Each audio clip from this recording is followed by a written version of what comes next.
Hi, second grade. I'm back to read you another book. I'm gonna do like a follow-up lesson that we did, that you just watched yesterday on main idea. So I'm gonna read to you a book that Katie got for our class called Grumpy Corn. And before I start this book, I just wanna set it up for you about what I'm kind of expecting from you from this book. So yesterday I read Dog Breath, or you listened to Dog Breath yesterday. And in that story, I went through and gave you an example of how to find the main idea and the different questions to ask and to gather information to find the main idea. And then I had you read a different book on your own yesterday and then complete that main idea mat on a different story. Today we're going to do it to where you're actually going to complete the mat on this story, Grumpy Corn, but we're going to go a little bit further than just main idea, and we're going to talk about something called supporting details. This will be found in Google Classroom, and you can also, again, just type right in the boxes here to complete this assignment. So when you find a main idea in a story, a lot of times I'll ask you different questions when we're in group, like, how did you know that? Why did you think that? Give me a detail from the story that supports your thinking or your answer. So that's kind of what a supporting detail does for you. It's the supporting detail tells more about the main idea. They describe or explain the main idea by using events from the story. So like supporting details will tell how, when, who, where, why, or what about the main idea. So what I did in this example here, and you'll get this exact same assignment in Google Classroom, is first box says, what is the main idea? So I actually typed out the main idea to Grumpy Corn, which we'll read and talk about in just a minute. And then the other boxes says detail 1, detail 2, and detail 3. So then I want you to come up with 3 details from this story that I'm going to read today that help support this main idea. So as I'm reading, I'll kind of be talking about it and kind of stopping a little bit. You always can pause the video. You can always go back to the video to listen to different sections that I'm reading in the story. So just to kind of say it again, yesterday you did one on a different book. Today you're actually going to complete this assignment on this book, Grumpy Corn, that I'm reading. And I did give you the main idea. You do not have to come up with the main idea, but I'm asking you to go and find supporting details from the story that help support this main idea. And that would be like examples of different things that happened in the story to help support it. So let's start reading, and then I will talk about this again at the end. Grumpy Corn, and this one was brought to us by Katie and her family. Unicorn was sitting in his special writing house. I am going to write the most fabulous story in the world, he thought. This made him feel very pleased with himself. He already liked being a writer. So he has this little room he made in his house, and he made it like a writing house. He has, there's some pens, there's a notebook paper, looks like some sticky notes. This is where he goes and has all his thoughts.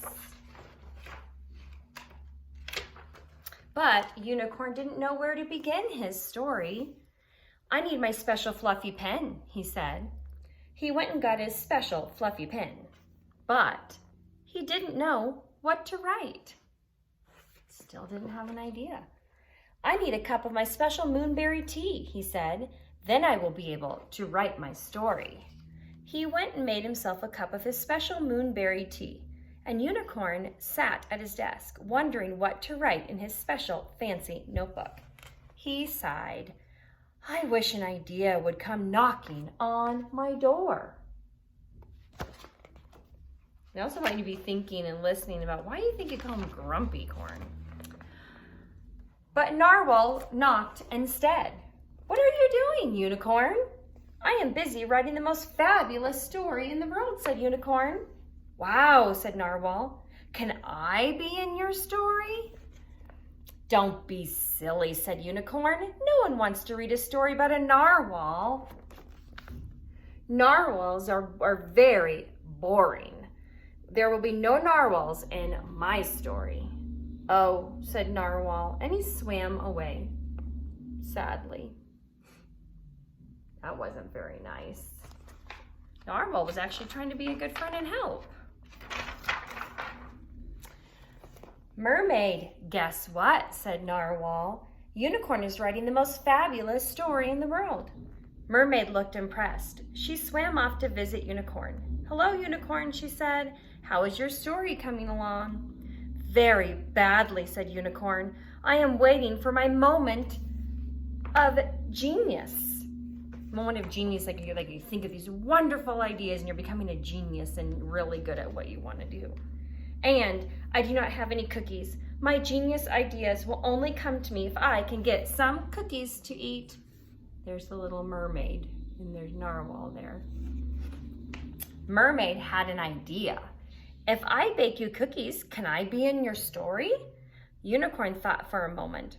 Maybe, but only if I eat the cookies that make me feel inspired. There's a good vocabulary word, inspired. When you feel inspired, it means that like all these like flooded of thoughts come in your head and you just have this great energy to go complete and do what you wanted to do. Like you're inspired to be better at something. So you're gonna try at it, you're gonna try hard, and you're gonna work at it, and you're just feeling really good about it. Mermaid swam back to her submarine to bake her famous starfish cookies. Narwhal helped. He loved licking the bowl. This has a lot on this page. Mermaid's little house looks pretty fun too. Narwhal's in there helping.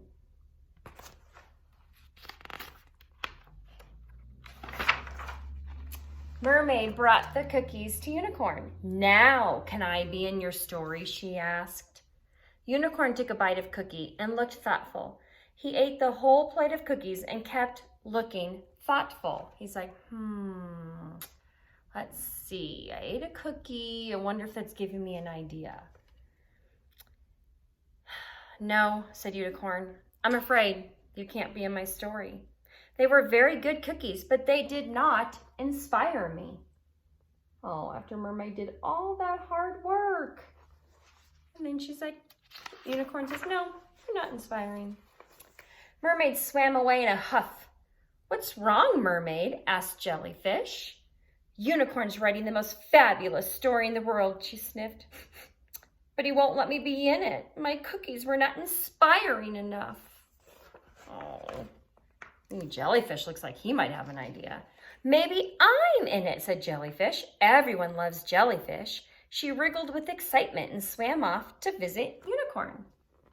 Now, right now, I want you to be thinking, Unicorn's turned down Narwhal, turned down Mermaid. Do you think that Unicorn will have Jellyfish in his story? Hello, Unicorn, said Jellyfish. Have you finished your fabulous story yet? I can't wait to read it. Is there a jellyfish in it? Why don't you let me be in your story? I will be the most brave jellyfish and go into space and discover fantastic aliens. Jellyfish and... No! Howled Unicorn.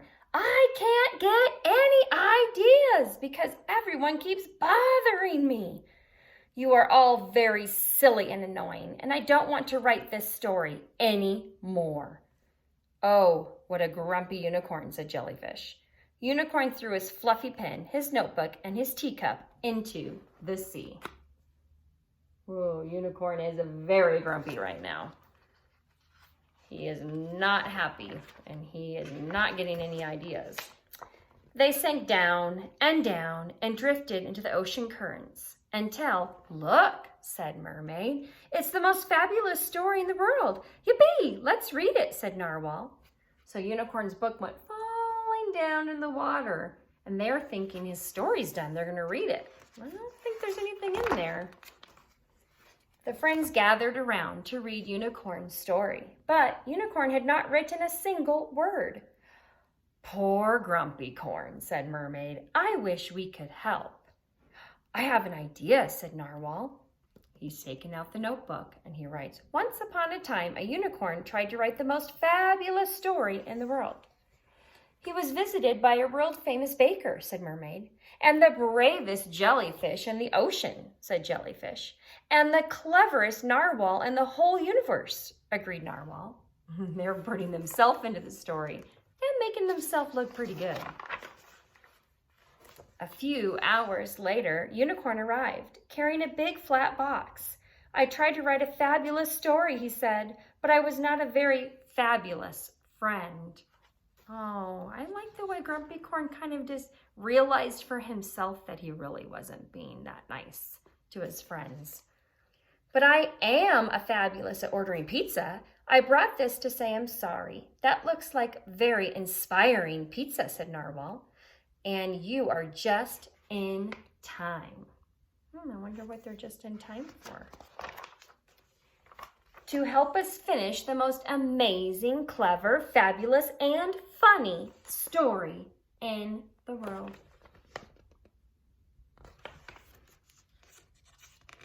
They all decided to come together and forgive Grumpy Corn, and Grumpy Corn was nice to them.